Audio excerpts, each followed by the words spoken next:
ॐ श्रौत्रार्हन्ति च निर्गुणैर्महर्षिभिर्हरिवन्तोऽष्टु यमानोऽप्यगुणो विभुर्विजयतेतरां पूर्वार्धे कथितास्तुर्यपञ्चमाध्यायवर्तिनः प्रत्यया अथ कथ्यन्ते तृतीयाध्यायगोचराः। नमः सर्वेभ्यः श्रोतृभ्यः भवद्भ्यः। अस्माभिः गतपाठे यद्यत् पठितं तद् एकवारं स्मरामः।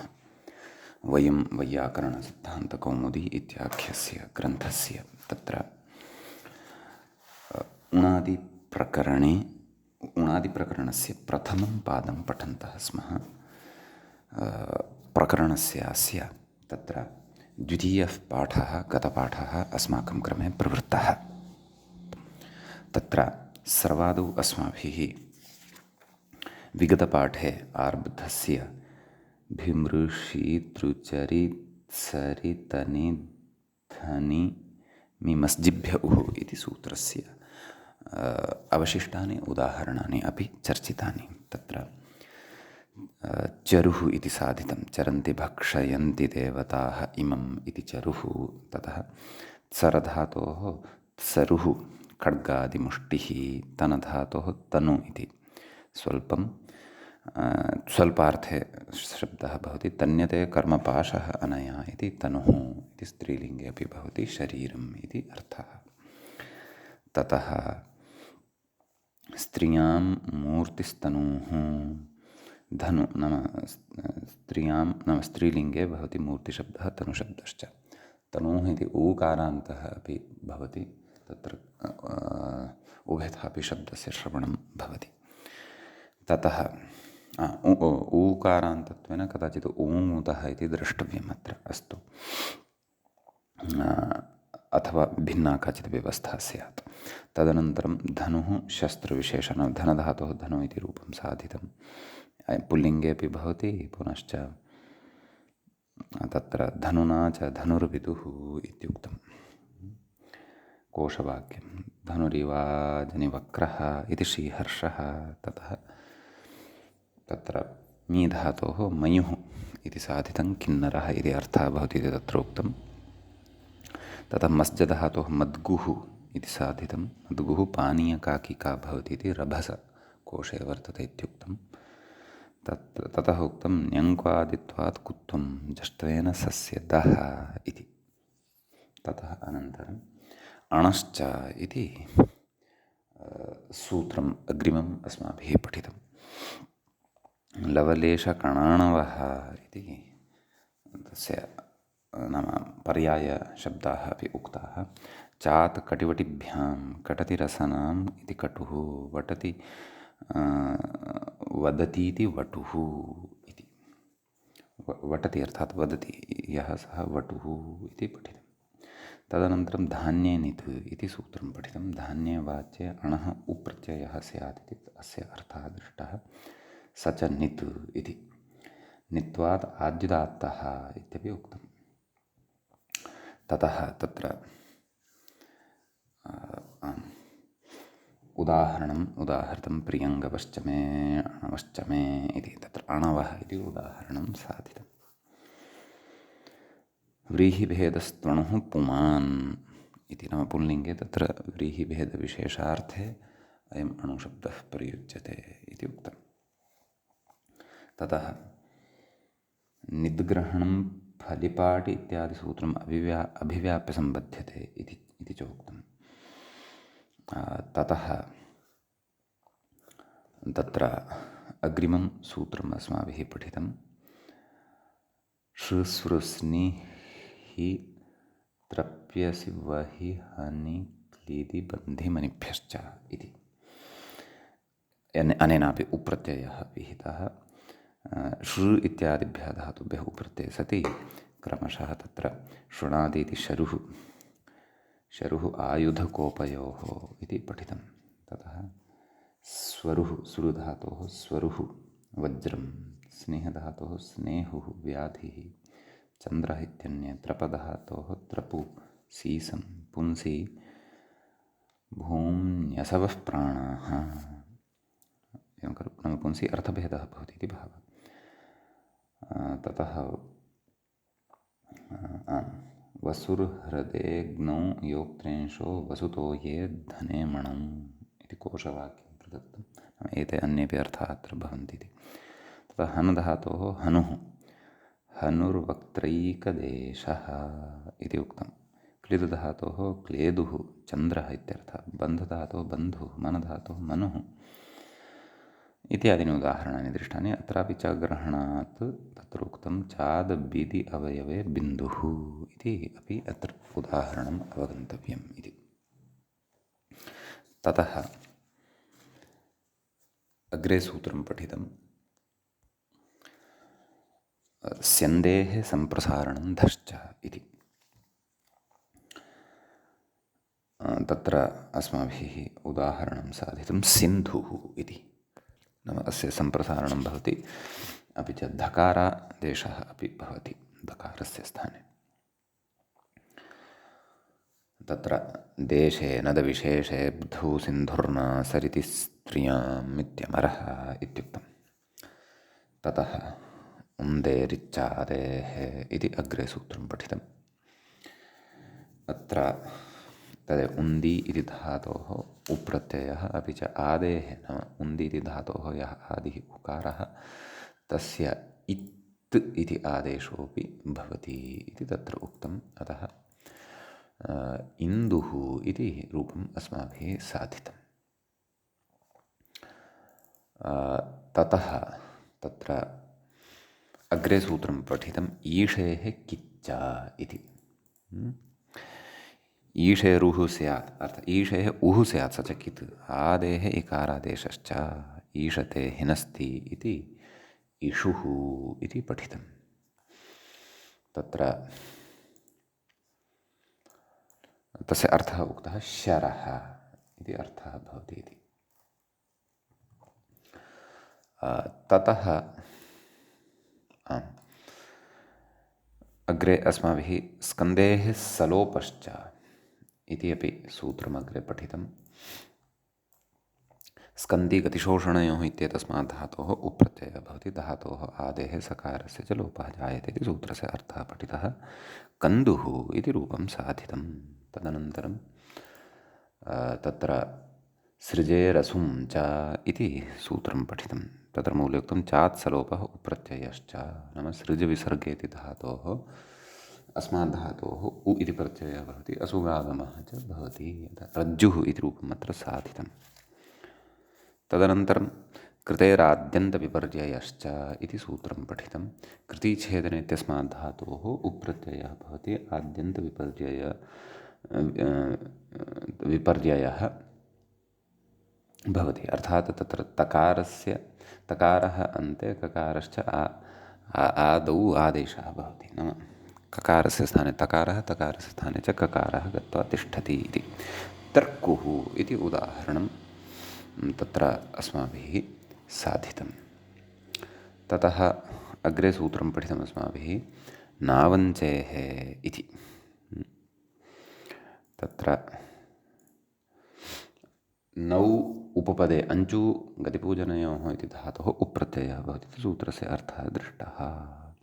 अत्र कुत्वमपि स्मारितं न्यङ्कु आदित्वात् कुत्वं नियतम् अञ्चत् इति न्यङ्कुः मृगः इति तत्र अर्थः दृष्टः। ततः फलपाटिनमिमनि जनां गुप्पटिनाकिधतश्च इति अग्रिमं सूत्रम् अस्माभिः पठितं, पठ्यमानं च वर्तते। अस्य सूत्रस्य अर्थः दृष्टः। यथा फलपाटाणां मन जन एभ्यः धातुभ्यः उप्रत्ययः भवति। अपि च यथासङ्ख्यं गुगागमः प्रथमस्य धातोः, ततः द्वितीयस्य पटि इति आदेशः, तृतीयस्य नाकि इति च आदेशः, अपि च मनधातोः धकारादेशः, जनधातोः तकारादेशश्च जायते इति अत्र कश्चन आगमः वर्तते। नाम प्रथमः आगमः वर्तते, अन्ये तु आदेशाः वर्तन्ते इति अस्माभिः अत्र पठितं। तत्र फलेः गुकि फल्गुः इति रूपं साधितं। पाटेः पटि इति आदेशे सति पाटयति इति पटुः इति च रूपं साधितं। अग्रे तु एतत् सूत्रगताः विशेषाः द्रष्टव्याः वर्तन्ते। गतपाठस्य अन्ते व्याख्यायाः पङ्क्तयः इत्थमासन्। फलिपाटिनमीं मनिजनां फलनिष्पत्तौ पटगतौ ण्यन्तस्यात्र पाटीति ग्रहणं नाम प्रह्वत्वे शब्दे मनज्ञाने जनीप्रादुर्भावे येषां द्वन्द्वात् षष्ठी एभ्य उप्रत्ययो भवति। जनामिति षष्ठी उत्तरत्र विधीयमानगुणाद्यपेक्षया गुगित्यागमः कित्वा लिङ्गात् इतरे आदेशाः अत्र एकापि षष्ठी विषयभेदात् भिद्यते इति गुगपेक्षया अवयवषष्ठी इतरादेशान् प्रति तु स्थानषष्ठीति बोध्यं। वस्तुतस्तु अनागमानां सागमका आदेशा इति पक्षस्यापि परिभाषेन्दुशेखरादौ दर्शनात् स्थानषष्ठ्यपि सम्यगेव। फलधातोरुप्रत्यये गुगागमे अन्तावयवे कृते फल्गु इति रूपं पाटेरुप्रत्यये प्रकृतिभूतपाटेः पटिः आदेशः इकारः इक्ष्तिपौ धातुनिर्देशे इत्युक्तरीत्या बोध्यः पटुरिति रूपम् इति तत्र एतावत् पर्यन्तं वयं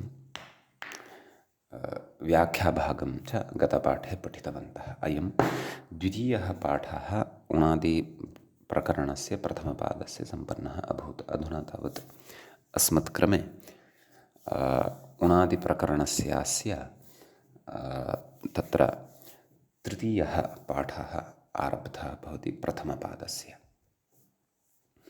अग्रे इदानीं नम धातुसम्बद्धम् उदाहरणं तत्र द्रष्टव्यं वर्तते।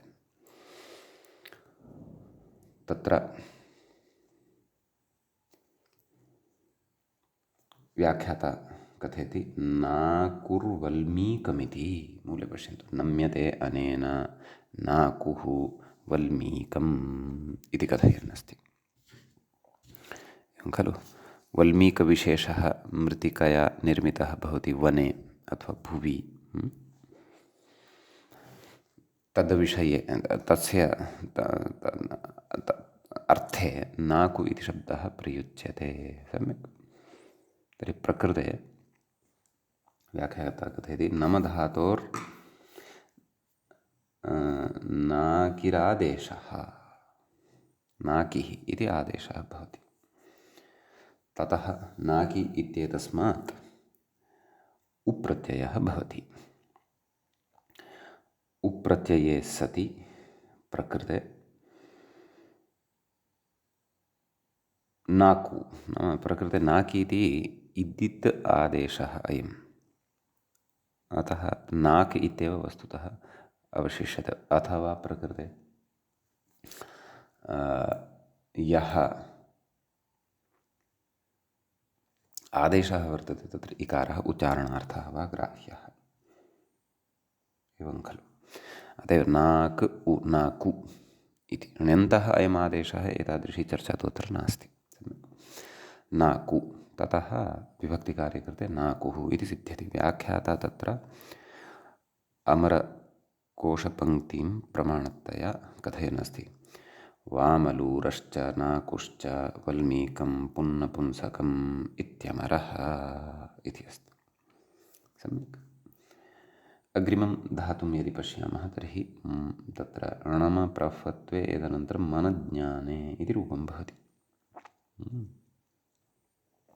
मन्यते इति मधु इति अस्ति। व्याख्याता कथयति मध्विति मनधातोः रुप्रत्यये नाम उप्रत्यये धकारे अन्तादेशे रूपं। तत्र उक्तं खलु नाकि धतश्च नाकि। इदानीम् अग्रे ध इति अस्ति। अयम् आदेशः वर्तते। अलोन्त्यस्य इति परिभाषया अन्त्यस्य स्थाने भवति ध इति आदेशः। नाकि इति तु सर्वस्य स्थाने भवति, अतः अनेकाल आदेशः वर्तते। अतः सम्यक्। अतः आम् मध् उ मधु इति सिद्ध्यति।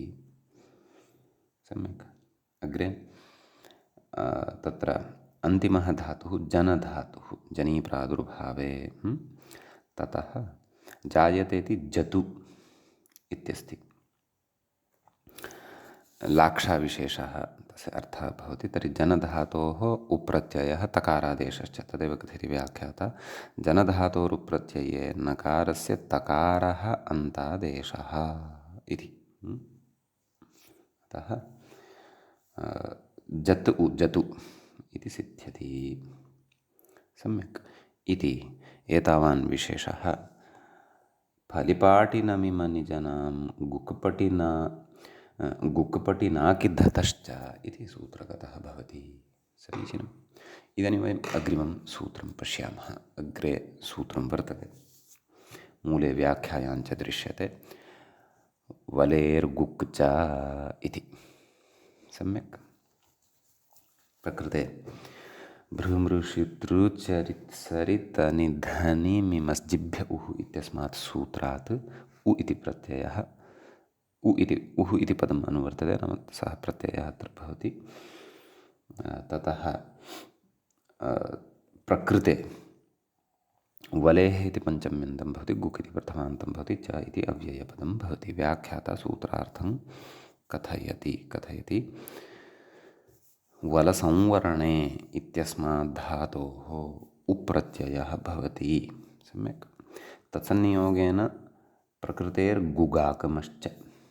सम्यक्। तर्हि वल् उ गुगाकमः तत्र गुक् कित् अतः अन्तावयवत्वेन आगत्य तिष्ठति। वल् उ वल्गु इति रूपं सिद्धं भवति। तदेव मूले उक्तं खलु वलसंवरणे वल्गुः तावदेव। व्याख्याता कथयति अत्र केचन बल्गु इति पठन्ति, तद्वल्गुना युगपत्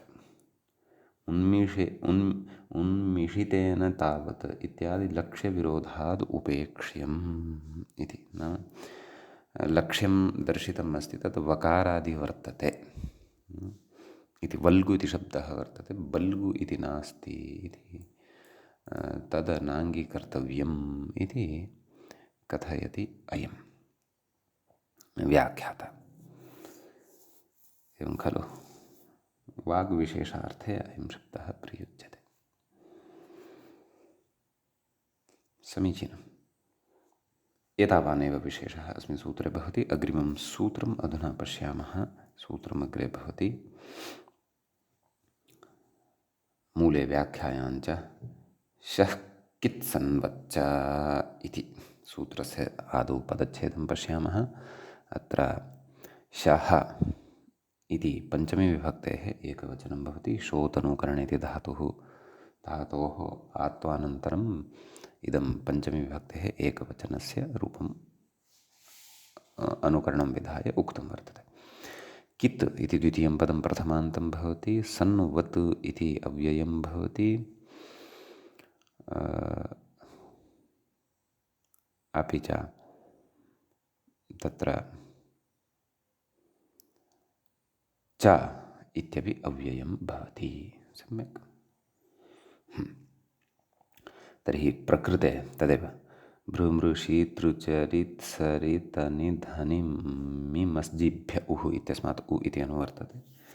सूत्रार्थः व्याख्यात्र उच्यमानः वर्तते। शोतनुकरण इत्यस्मात् उप्रत्ययः स च कित् सन्वच्च भवति। नाम अत्र सन्वद्भावः वर्तते इति भावः।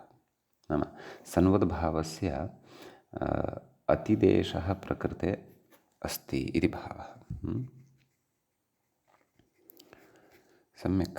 ततः रूपं साधनीयमस्ति। शिशुरिति, एवं खलु। तत्र श्यते रुः स्यात् इति मूले उक्तं खलु। श्यते नाम तद् शोतनुकरण इति धातुः। स च कित् सन्वच्च शिशुर्बालः। व्याख्यातप्रक्रियां दर्शयति। शो इत्यस्मात् उप्रत्यये तस्य कित्वात्, कित्वं तस्मिन् अतिदिष्टं खलु। आदे च उपदेशयति इति आत्वे। सम्यक्। शा उ तस्य द्वित्वे, एवं खलु। तत्र एवं केन सन्वद्भावः कृतः अस्ति खलु, संज्ञोः इत्यनेन द्वित्वं। सम्यक्। अतः तत्र शा उ द्वित्वे कथयति अग्रे सन्नितः इति अभ्यासस्य इत्वे शि शा उ आतोलोपे इति च इति आल्लोपः शि श उ शिशु कथयति आतोलोपे इति च आल्लोपः तस्य अजादो आर्धधातुक ङीति विधानात् अग्रे कथयति तथा च शिशुरिति रूपं शिशुः इति रूपं सिद्धं भवति। तर्हि पश्यन्तु अस्माभिः असकृत् एते शब्दाः पठ्यन्ते अथवा व्यवह्रियन्ते परन्तु तेषां सिद्धिः व्याकरणदृष्ट्या इत्थं भवति। अस्तु शिशुः बालः नाम बालाय शिशुः इत्युच्यते। ततः अस्मिन् सूत्रे एतावानेव विशेषः अत्र भवति। अग्रिमं सूत्रम् अधुना पठामः। तत्र सूत्रं भवति अग्रे यो द्वे च इति सम्यक्। तत्र यः इति पञ्चम्यन्तं भवति पञ्चमी विभक्तेः एकवचनं भवति। द्वे इति व्याख्याता तु भिन्नं कथयति किं कथयति या प्रापणे इति य इति षष्ठ्यन्तम् एषः पञ्चम्यन्तं न स्वीकरोति षष्ठ्यन्तं स्वीकरोति। अस्तु पश्यामः। आम् प्रकृते अपि भृ मृषि तृचरि सरि तनि धनि मिमस्जिभ्य उः इत्यस्मात् सूत्रात् उः इत्यनुवर्तते। ततः शः कित् सन्वच्च इत्यतः किद् अनुवर्तते। सूत्रार्थं पश्यामः। व्याख्याता कथयति या प्रापण इत्यस्मात् उप्रत्ययः भवति तथा चेत् षष्ठ्यन्तं कथं पञ्चम्यन्तं खलु स्वीकर्तव्यम् अथवा विभक्तिद्वयमपि अत्र सूत्रार्थापेक्षया नाम वाक्यद्वयोपेतसूत्रार्थापेक्षया विभक्तिद्वयमपि अत्र ग्राह्यं स्यात्। अस्तु पश्यामः। या प्रापण इत्यस्मात् उप्रत्ययः भवति इत्येकं सम्यक्। प्रकृतेः नाम या इत्येतस्य द्वित्वञ्च भवति इत्यर्थः सम्यक् कथयति। सन्वत्वे तु सन्यतः इति ईत्वं स्यात् अतः सन्वद्भावः अत्र न स्वीक्रियते तस्मात् सः न विहितः तदेवाह सन्वद् कुर्भ्रश्च सन्वद् इत्यादिना इति भिन्नः विषयः। ततः अनन्तरं पूर्णविरामः स्थापनीयः व्याख्यायां। ततः अनन्तरम् अग्रिमं सूत्रम् आरप्स्यते। अस्तु ततः पूर्वम् एतत् पश्यामः। तत्र मूले किमुक्तम् उदाहरणं ययुरश्वोऽश्वमेधीयः इति। ययुशब्दस्य अर्थः उच्यमानः अस्ति अश्वः इति वा अश्वमेधीयः इति वा नैव तथा न अश्वमेधीयः यः अश्वः सः ययुः इत्युच्यते खलु। यान्ति प्राप्नुवन्ति वा देशान्तरं येन सः ययुः अश्वमेधीयः अश्वः सम्यक्। अश्वमेधः यज्ञविशेषः भवति तस्मिन् प्रयुज्यते यः अश्वः सः अश्वः ययुः इति भवति। अश्वमेधीयः इत्यपि वयं तस्य कृते वदामः। ततः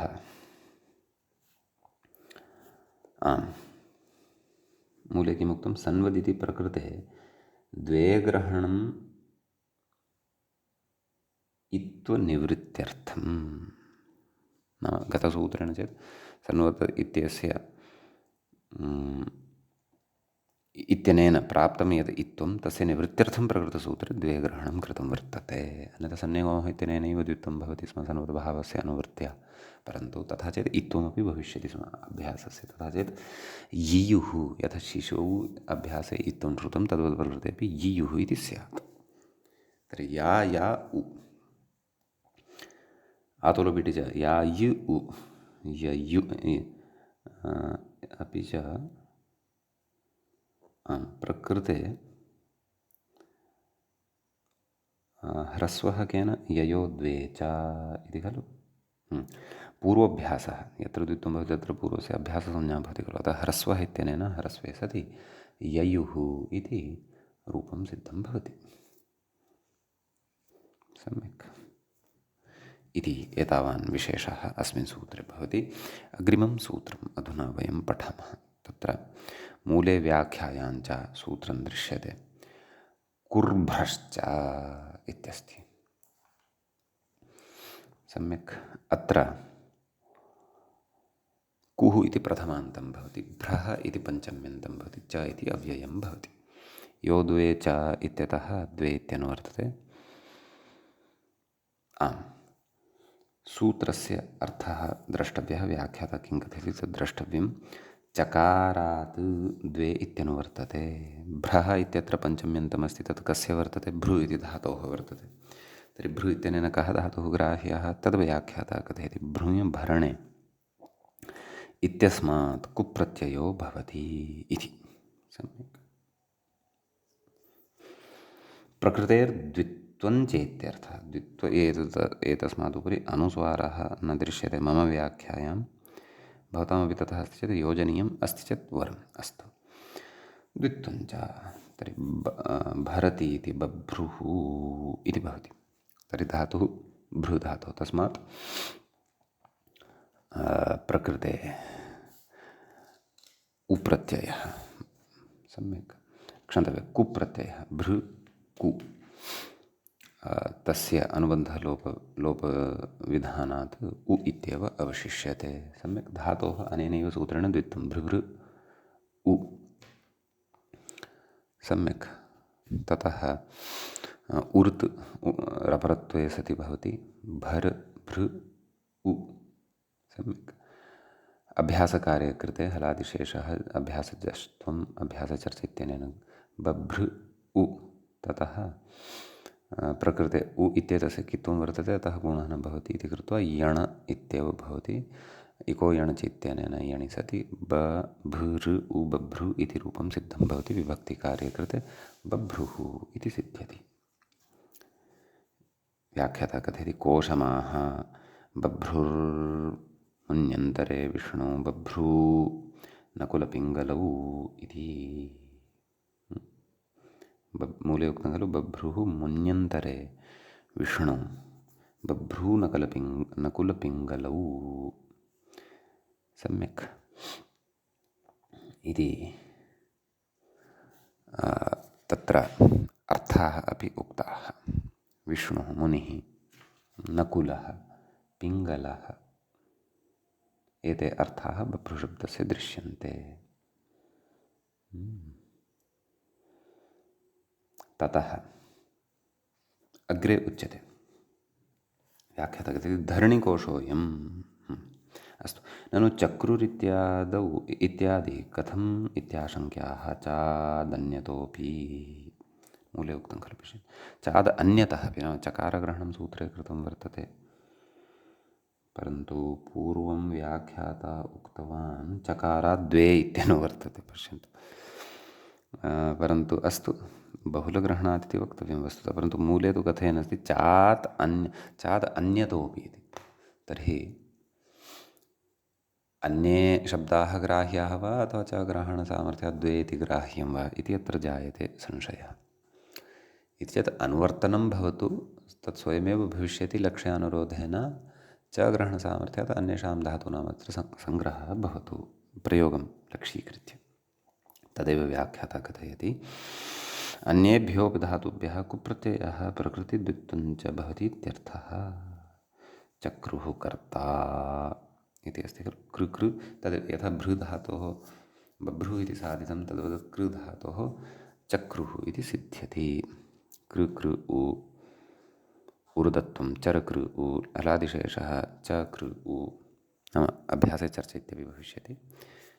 ततः ङितिचैत्यनेन गुणनिषेधे सति यणि चक्रुः। सम्यक्। अपि च कृधातोः लिटि अपि वयं चक्रुः इति रूपं साधयामः बहुवचने, परन्तु इदं तु तथा नास्ति। इदं तु सुबन्तं पदम् उणादिप्रत्ययान्तं प्रत्ययं चक्रुः कर्ता इति भवति इति भावः। सम्यक्। अतः कर्तृर्थे अपि चक्रुः इति शब्दः अत्र सिद्धः भवति। तर्हि एवं रीत्या विशिष्टाः नूतनाः शब्दाः अपि उणादीनां पठनसमये श्रोतुं लभ्यन्ते। अस्तु। ततः अग्रे जघ्नुरिति साधितं। जघ्नुर्हन्ता इति अस्ति। कथयति गमहन इति उपधः लोपः। सम्यक्। तत्र हन्धातोः उप्रत्ययः कुप्रत्ययः सः कित् अस्ति खलु तस्य उ इति अवशिष्यते। हन् हन् उ ह हन् उ अभ्यासः हकारस्य चुत्वेन जकारः जहन् उ गमहन जनखन घसां लोपः इत्यनेन सूत्रेण उपधः लोपः। अभ्यासाच्च इत्यनेन हकारस्य कुत्वेन घकारः। अतः जघ्न उ जघ्नु विभक्तिकार्ये कृते जघ्नु इति रूपं सिद्धं भवति। पपुः पालकः पारक्षणे इति धातोः पपुः इत्यपि रूपं तत्र सिद्धं भवति। तत्र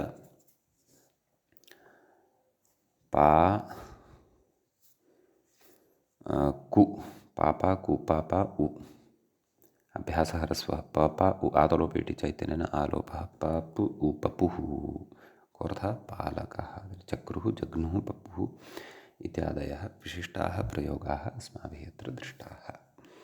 एवमेव लक्ष्यानुरोधेन अन्यान् धातून् आदायापि अयं कुप्रत्ययः द्रष्टुं शक्यः विधातुं शक्यः।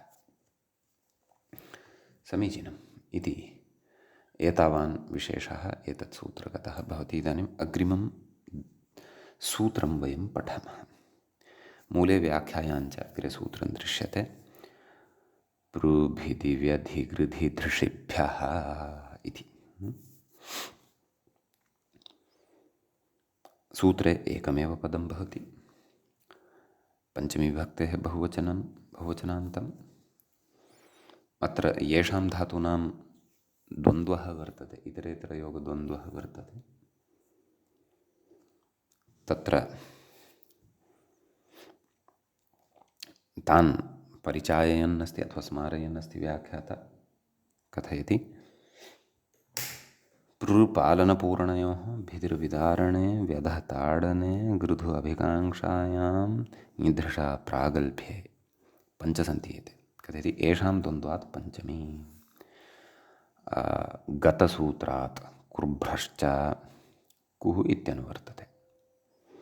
अतः सूत्रार्थः भवति कुः स्यात् कर्तृर्थे। नाम पृ इत्यादिभ्यः धातुभ्यः कुः इति प्रत्ययो भवति इति भावः। समीचीनं। क्रमशः उदाहरणानि पश्यामः। अत्र प्रथमम् उदाहरणं दृश्यते। पुरुः। तत्र पृपालनपूरणयोः व्याख्याता कथयति कुप्रत्यये परतः उदोष्ठ्यपूर्वस्य इति उत्वं रपरत्वम्। अतः पुर उ पुरु तत्र विभक्तिकार्ये कृते पुरुः इति रूपं सिद्धं भवति। द्वितीयः धातुः भवति भिदिर्विदारणे। सम्यक्। तत्र मूले उक्तं भिनत्ति भिदुर्वज्रं। सम्यक्। तर्हि भिद् धातोः कुप्रत्ययः कित्वात् लघुपदगुणः न भवति।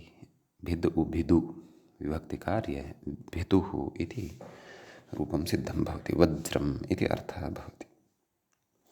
सम्यक्। अग्रे धातुः दृश्यते सूत्रे व्यधि अर्थात् व्यधताडने। व्याख्याता तत्र कथयति विधुरित्यत्र प्रक्रियामाह ग्रहिच्येति सम्प्रसारणमिति। तत्र व्यध कु इत्यवस्थायां ग्रहिज्या इत्यनेन सम्प्रसारणं भवति, पूर्वरूपं भवति यकारस्य ई सम्प्रसारणम्। एवं खलु। पूर्वरूपे च सति विध उ विधु विभक्तिकार्ये कृते विधुः इति रूपं सिद्धं भवति।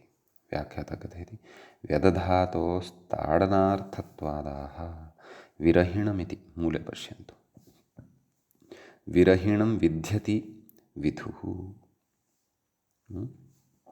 इति व्युत्पत्तिः उच्यते। अग्रे नाम विरहिणं ताडयति इति भावः। तं दृष्ट्वा इतोपि प्रियतमः स्मर्यते अथवा प्रकारान्तरेणापि समन्वयनं द्रष्टुं शक्यते। अग्रे कथयति कोशं प्रमाणयति। विदुः शशाङ्क इत्यादिना मूले पश्यन्तु। विदुः शशाङ्के कर्पूरे हृषिकेशे च राक्षसे।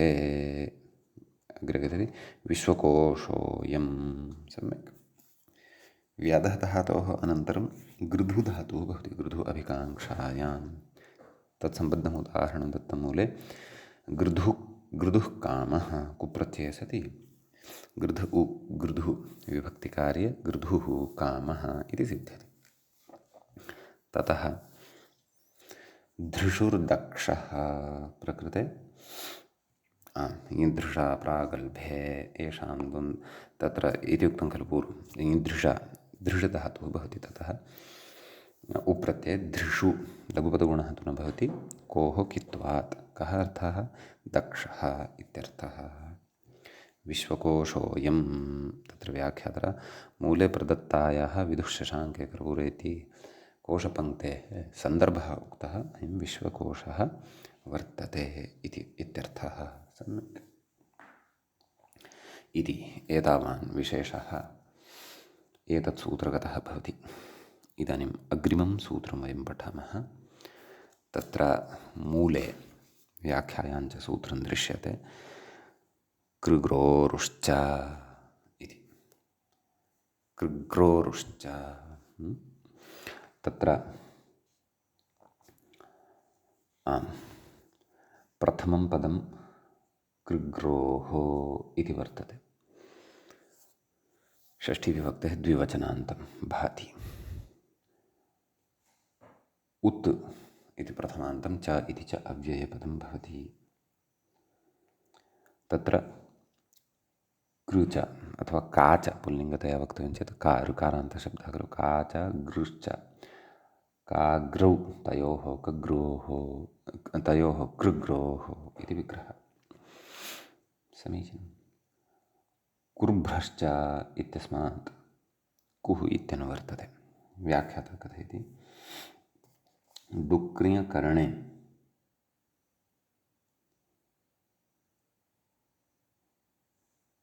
गृनिगरणे इत्याभ्यां कुः स्यात्।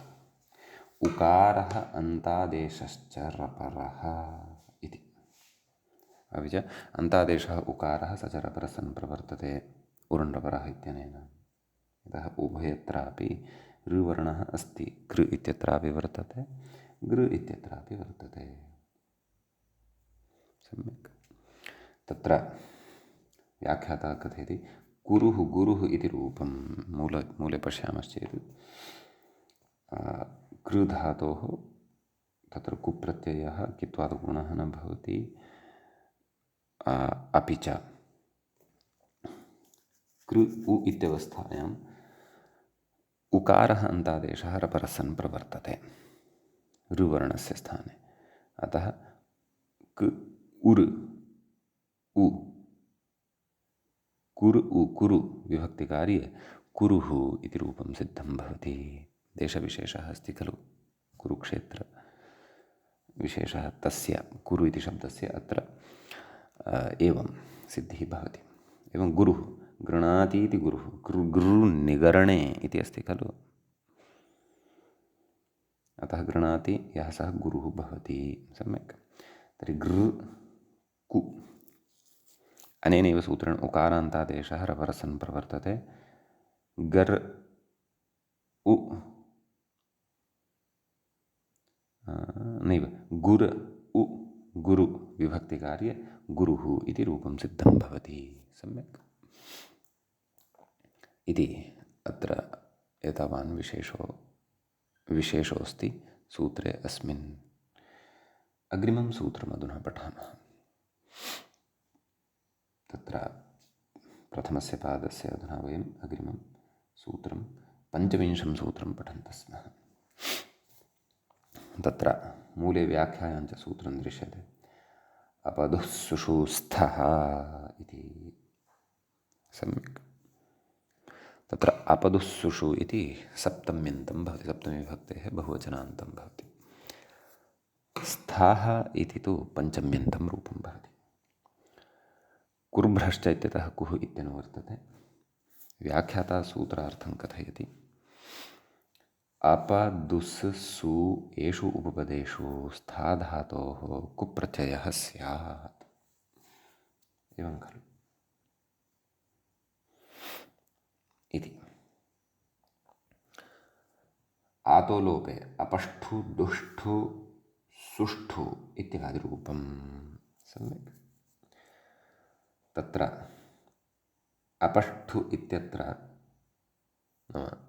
अप उपसर्गपूर्वात् स्था धातोः तत्र षत्वं स्मारयन् अस्ति। सुषामादिषु च इति षत्वं नाम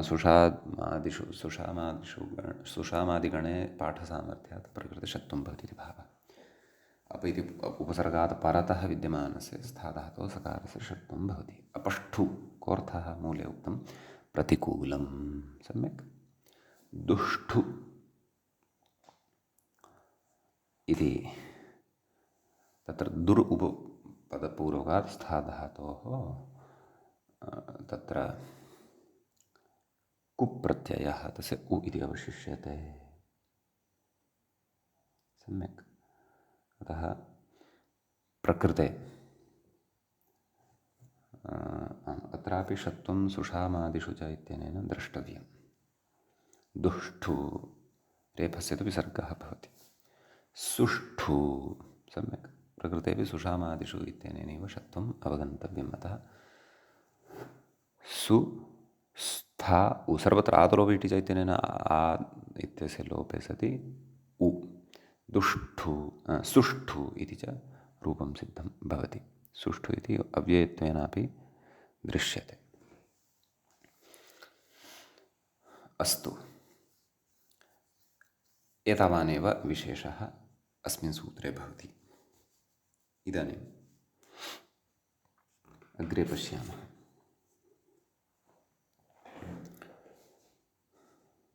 तत्त्वोऽधिनिकारः किं कथयति। अपदुःसु इत्यत्र पश्यामः एकवारं। ष्ठागतिनिवृत्तौ सुषामे इत्यादिना एतच्च न्यासाद्यनुरोधेन उक्तं। वार्तिककृता तु स्थासिन् स्थूणामित्युपसङ्ख्यातम्।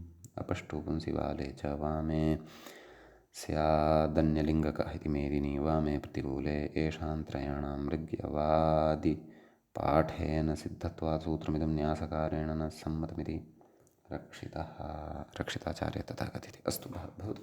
तत्त्वोधिन्यामपि उपयोगिनः विचाराः सन्ति, परन्तु वयं तु बालमनोरमामादाय प्रवृत्ताः स्मः। अपि च तत्र सत्सु संशयेषु अस्पष्टतासु अस्माभिः तत्त्वबोधिनी अपि तदा तदा अवलोक्यते एव। सम्यक्। अस्तु, इदानीम् अग्रिमं सूत्रं पठनीयं वर्तते। मूले व्याख्यायां च सूत्रं दृश्यते। रपेरिच्चोपधायाः इति। सम्यक्। अत्र रपेः इति पञ्चम्यन्तं भवति, इत् इति प्रथमान्तं भवति, च इति अव्ययं भवति, उपधायाः इति षष्ठ्यन्तं भवति, षष्ठीविभक्तेः एकवचनान्तं भवति। कुर्भ्रश्च इत्यतः कुः इत्यनुवर्तते। व्याख्यातसूत्रार्थं कथयति। रपधातोः रपव्यक्तायां वाचि इति अस्ति खलु। रपधातोः कुप्रत्ययः स्यात् उपधायाः इकारादेशश्च इति। उपधायाः स्थाने इकारादेशोऽपि भवति। किम् उदाहरणं। रिपुः। मूले उक्तं खलु अनिष्टं रपति इति रिपुः।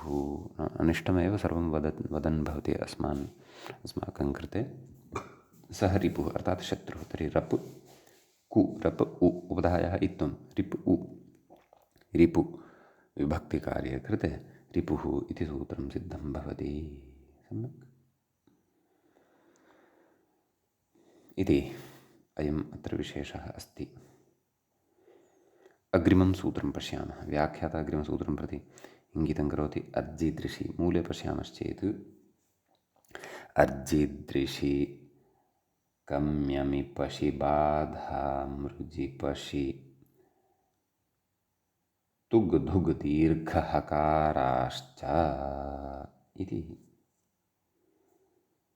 अत्र सूत्रं भवति। सम्यक्। अत्र प्रथमं पदं भवति अर्जिदृशि गम्यमि पशि बाधाम्। सम्यक्, षष्ठीविभक्तेः बहुवचनान्तमिदं भवति। ततः ऋजिपशि तुग्धुग् दीर्घहकाराः इति द्वितीयं पदं प्रथमा बहुवचनान्तं भवति। च इति च अव्ययं भवति। सम्यक्। प्रथमस्य पदस्य विग्रहं धात्वर्थनिर्देशपूर्वकं व्याख्याता कथयन्नस्ति। कथयति अर्जने दृशिरप्रेक्षणे कमुकान्तौ अमगत्यादिषु पशिनाशने सौत्रोऽयं धातुः बाध्रलोडने येषां षण्णां द्वन्द्वात् षष्ठी। षट् वर्तन्ते, द्वन्द्वः भवति, अतः षष्ठी अत्र अस्ति इति। षष्ठी उक्तैव। ततश्च नाम द्वितीयस्य समस्तपदस्यापि विग्रहः द्रष्टव्यः खलु। ऋजिश्च पशिश्च तुक् च धुक् च दीर्घश्च हकारश्च ऋजि पशि तुक् धुग् दीर्घहकाराः इति इतरेतरयोगद्वन्द्वः अत्रापि अवगन्तव्यः। कुर्भ्रश्च इत्यतः कुः इत्यनुवर्तते। व्याख्याता कथयति एभ्यः कुप्रत्ययः स्यात्। एवं खलु, नाम अर्जादयः अत्र ये धातवः पठिताः एभ्यः कुप्रत्ययः स्यात्। तत्संनियोगेन प्रकृतिभूतानां षण्णाम् अर्जादीनां मध्ये अर्जिदृश्योः ऋज पश एतौ सर्वादेशौ कमेस्तुगागमः अमेर्धुगागमः पशिः इदित्। एवं खलु, इदित्वात् नुम् दीर्घः अनेन विधीयते। बाधधातोः अन्त्यस्य हकारादेशः इति एतावान् सूत्रार्थः वस्तुतः भवति। अग्रे कथयति एकापि षष्ठी विषयभेदात् भिद्यते इत्युक्तत्वात् षष्ठ्याः आदेशागमयोः अन्वयः। सम्यक्। इति सूत्रस्य अर्थः भवति। क्रमशः एकमेकम् उदाहरणं पश्यामः। सर्वादौ तत्र अर्जनार्थकः धातुः वर्तते। अतः तत्र अर्जयति गुणान् ऋजुः। सम्यक्। तर्हि अर्ज इति धातुः अस्ति, तस्मात् कुप्रत्ययः भवति। प्रकृतसूत्रेण तस्य स्थाने ऋज् इति आदेशः विधीयते। ऋज् उ अर्थात् कु, तस्य उ अवशिष्यते। तस्य कित्वात् अत्र लघुपदगुणः न भवति। अतः ऋजुः इति तत्र सिद्धं भवति। समीचीनम्। अग्रिमः धातुः सूत्रे परिगणितः दृशिरप्रेक्षणे। सम्यक्। तत्र तस्य स्थाने पशि इति आदेशः भवति। सम्यक्। तत्र अकारः इकारः उच्चारणार्थः वस्तु पश् इत्येव आदेशः भवति। तदेव व्याख्याता कथयति सर्वान् अविशेषेण पश्यति इति पशुः। दृशधातोः स्थाने पशि इति आदेशः, तस्य पश् इति अवशिष्यते। नाम इकारस्य उच्चारणार्थकत्वं पशु कु, पशु कु इत्यस्य उ अवशिष्यते, विभक्तिकार्ये कृते पशुः इति रूपं सिद्धं भवति। तर्हि सर्वान् अविशेषेण पश्यति यः सः पशुः भवति। चतुष्पादर्थे अपि अयं शब्दः व्यवह्रियते। व्याख्याता अग्रे कथयति कन्तुर्मदनः नाम कामः इति भावः। मूले तत्र कं धातुः दृश्यते किल मूले। सम्यक्। तर्हि तस्मात् कुप्रत्ययः प्रकृतसूत्रेण तुगागमः कम त कु, कम त उ, मकारस्य अनुसारः परसवर्णत्वेन नकारः, कन्त उ कन्तु विभक्तिकार्ये कृते कन्तुः इति रूपं सिद्धं भवति। सम्यक्। ततः अग्रिमः धातुः भवति तत्र अम् गत्यादिषु अर्थेषु अमगतौ सम्यक्। तर्हि अमधातोः कुप्रत्ययः प्रकृतसूत्रेण धुगागमः। तुकः अनन्तरं धुग् विषयः अस्ति खलु, कित्वातन्तावयवः। अम् ध कु, अन्ध उ, मकारस्य अनुस्वारः परसवर्णत्वेन नकारः, अन्ध उ, अन्धु विभक्तिकार्ये कृते अन्धुः इति रूपं सिद्धं भवति। कूपः इति तत्र अर्थः भवति। सम्यक्। ततः अग्रे तत्र पशि इति भवति धातुः मूले। सौत्रः धातुः इत्युक्तं खलु तत्र। पशिरिदित् इदित्वानुमागमः दीर्घः अनेन विधीयते इति खलु उक्तम्। ततः तत्र नाम पशि इति धातोः इदित्वान्नुं भवति। इदित् अस्ति सः धातुः। सौत्रम् इति अस्य धातोः विषयेण उक्तं खलु व्याख्यायां। पशिरिदित् इदित्वानुम् इत्येव उक्तम्। अस्तु, तर्हि इदित्वान्नुं भवति। अपि च दीर्घः नुमि सति पञ्च इति जायते, तत्र दीर्घः तस्य च भवति। अचश्च इति परिभाषया पकारोत्तरवर्तीयः अकारः तस्य दीर्घः भवति। पानश् कु, पानश् उ नकारस्य अनुस्वारः भवति अष्टापदान्तस्य चलि पांशु। सम्यक्। तत्र कथि पांशुर्न न द्वयोः रजः इति। सम्यक्। तर्हि पांशु इति रूपमत्र सिद्धं भवति। एवं खलु, नाम रजः इति अर्थः भवति, धूलिः इति अर्थः। सम्यक्। अग्रे मूले किम् उक्तवान्? तालव्याः अपि दन्त्याश्च सम्बसूकरपांसवः इति। तत्र सम्बः, सूकरः, पांसु,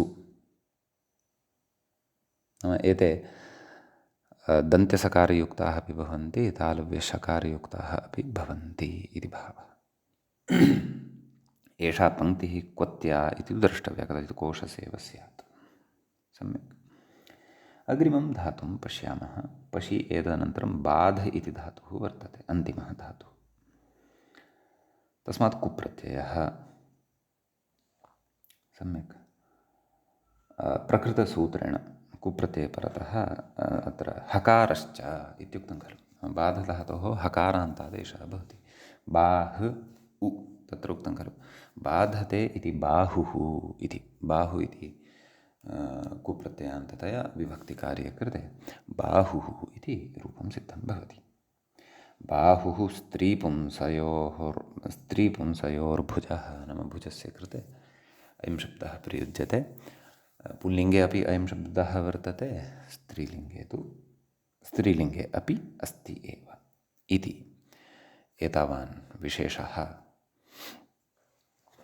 अस्मिन् सूत्रे भवति। इदानीं वयम् अग्रिमं सूत्रं पठामः। अग्रिमसूत्रं प्रति इङ्गितं करोति व्याख्याता। कथयति प्रथिम्रदिभ्रस्जां। मूले सूत्रं पश्यामश्चेत् तत्र सूत्रं दृश्यते। पठामि। प्रथिम्रदिभ्रस्जां सम्प्रसारणं सलोपश्च इत्यस्ति। तत्र प्रथिम्रदिभ्रस्जाम् इति षष्ठीविभक्तेः बहुवचनान्तं भवति। सम्प्रसारणम् इति प्रथमान्तं भवति। सलोपः इति प्रथमान्तं भवति। च इति अव्ययपदं भवति। व्याख्याता कथयति प्रथप्रख्याने म्रदमर्दने भ्रस्जपाके एभ्यः कुप्रत्ययः स्यात् सम्प्रसारणं च। सम्यक्।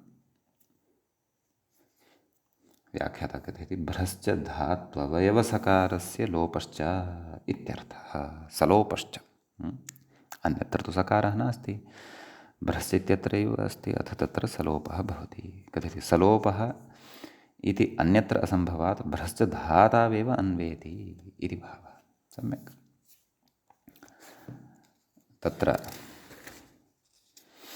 अतएव तत्र मूले उक्तं खलु किं त्रयाणां कुः सम्प्रसारणं भ्रस्जे सलोपश्च, भ्रश्चेः सलोपश्च इति व्याख्याता कथयति प्राथधातोः कुप्रत्यये सम्प्रसारणे पृथु इति रूपं।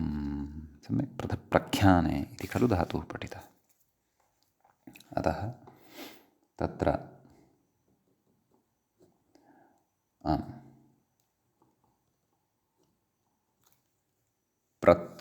प्रथ थकारान्तः धातुः प्रथ उ धातोः सम्प्रसारणं रेफस्य ऋ इति सम्प्रसारणं भवति, सम्प्रसारणात् चेतनेन पूर्वरूपं भवति पृथु उ, पृथु। सम्यक्। स्थूलार्थे प्रयुज्यते खलु। एवमेव मृदुः इति रूपं सूत्रे म्रदि इति धातुः इति इकानिर्दिष्टः खलु, तत्र म्रदमर्दने इत्यस्ति खलु। अतः मृद् धातोः कुप्रत्ययः सम्प्रसारणं पूर्वरूपं मृद् उ, मृदु विभक्तिकार्ये कृते मृदुः इति सिद्ध्यति। सम्यक्। ततः भ्रस्ज इत्यत्र एवं खलु, भ्रस्ज पाके इति खलु पठितं। भृगुः इति रूपं साधनीयं वर्तते। तत्र सकारलोपः अपि एतेनैव सूत्रेण सम्प्रसारणमपि पूर्वरूपादिकं कृत्वा भृज् कु, भृज् उ व्याख्याता कथयति भृगुरित्यत्र कुत्वं समर्थयते न्यङ्क्वादित्वात् कुत्वं। सम्यक्। अतः तत्र मूले उक्तं भृज्यति तपसा, नाम अत्र पाकः कः अर्थः, भ्रज पाके इति अस्ति खलु, अत्र न पाकेन इति कः अर्थः अत्र स्वीक्रियते। भृज्यति तपसा यः सः भृगुः भवति। भृगु इति विभक्तिकार्ये कृते भृगुः इति रूपं सिद्धम् अत्र भवति। सम्यक्। इति अयं कश्चन विशेषः अत्र भवति। ततः अग्रिमं सूत्रम् इदानीं पठनीयं वर्तते। मूले व्याख्यायाञ्च सूत्रं दृश्यते। 39 सूत्रमिदं भवति। लङ्घिबङ्ह्योर्नलोपश्च इत्यस्ति। तत्र लङ्घिबङ्ह्योः इति षष्ठीविभक्तेः द्विवचनान्तं भवति। लङ्घिश्च बङ्हिश्च, लङ्घिबङ्ही तयोः, लङ्घिबङ्ह्योः नलोपः प्रथमान्तं च इति अव्ययं, नस्य लोपः नलोपः, यथा गतसूत्रे सस्य लोपः सलोपः तद्वत्। समीचीनम्। आम्। तर्हि प्रकृते व्याख्याता कथयति, नाम तदेव प्रकृते कुर्भ्रश्च इत्यस्मात् कुः इत्यनुवर्तते। व्याख्यातसूत्रार्थं कथयन् अस्ति लघिगतौ बहिवृद्धौ आभ्यां कुप्रत्ययः स्यात् नकारलोपश्च। सम्यक्। तत्र व्याख्याता कथयति लघु बहु इति रूपं, लघिधातोः लघु बहिधातोः बहु इदित्तस्ति धातुद्वयमपि, नुं यः अत्र प्राप्तः भवति अथवा यः विहितः भवति तस्य लोपः भवति इति भावः। सम्यक्। लघु इत्यत्र विशेषमाः किं वालमूललघ्वमङ्गुलीनां वालोरत्वम् आपद्यते इति वार्तिकम् अस्ति। सम्यक्। वालमूललघ्व अस्तु, एतद् वार्तिकं वयम् अग्रिमे पाठे पठिष्यामः। एतत् सूत्रस्य उदाहरणेषु यः विशेषः अस्ति तं च अग्रिमे पाठे वयं द्रक्ष्यामः। अद्यतनपाठः अस्माभिः अत्रैव उपसंह्रियते। मङ्गलं कुर्मः।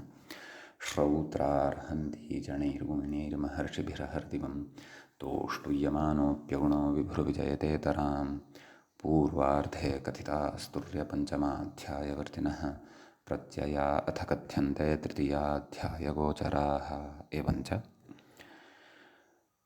गुणादिप्रकरणस्यास्य प्रथमस्य पादस्य अयं तृतीयः पाठः अस्माकं क्रमे सम्पन्नतां गतः। नमः सर्वेभ्यः श्रोतृभ्यः भवद्भ्यः।